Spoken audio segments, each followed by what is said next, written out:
Here hanging out with Winnie Njenga this amazing morning. Winnie, karibu tana. Santi. Mimi nataka tu kujua sasa history ya content creation. Yeah, like this is a section called the grind what tunaongelea like hustle ya wase and everything.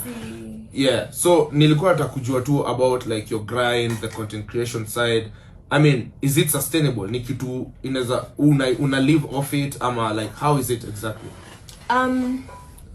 The thing with this side of business, the content creation side is gigs are then they pay well. The gigs pay really well, but they are not consistent. They're not consistent. So you'll get a gig that pays you, let me say, maybe 200,000, 300,000 a month.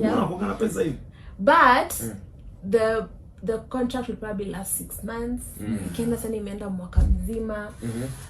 You're saying mwaka ni alafu payment ichelewe. So you're given 60 days, but then the problem is unapata useme I'm working with a brand like Nathan Lovely. It's a skincare brand, so they've given me that money and I've worked with them for that period of time, i.e. 1 year. I can't work with another brand that does skin for the same period of time. You understand? So there's exclusive to there's a whole gap. Same contract in a year. So there's a whole gap. There's a whole year gap that nafani feel. Siwezi guza. And same mimi ni beauty and fashion. So nimeguza mtu wa fashion for a whole year, nimelipa pesa yangu ya. Nimeguza mtu wa beauty for a whole year, nimelipa pesa yangu ya. So now what happens next?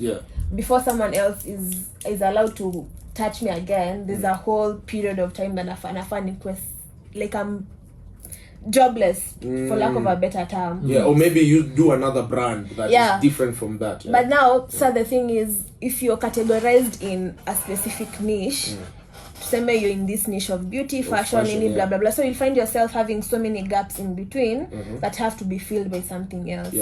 So now kama you've not planned out your money beforehand, pesa iliingia for the first year, ukasema man I'm balling, umehama, umeenda Kilimani, bought a car. So now 2 years down the line, you're like, what happened to that money? It's not sustainable. So it's usually recommended you have something on the side when you're doing content creation. So what do you do on the side? For you, like how do you fill that gap? I help fashion brands market behind the scenes. So every other day tunipata niko na duka fulani, I'm giving them strategies, I'm sending them models, I'm doing their content for them, I'm telling them post this, I'm doing ads for them, blah blah blah. That's something I do on the side because I understand sometimes you have gaps. You have gaps.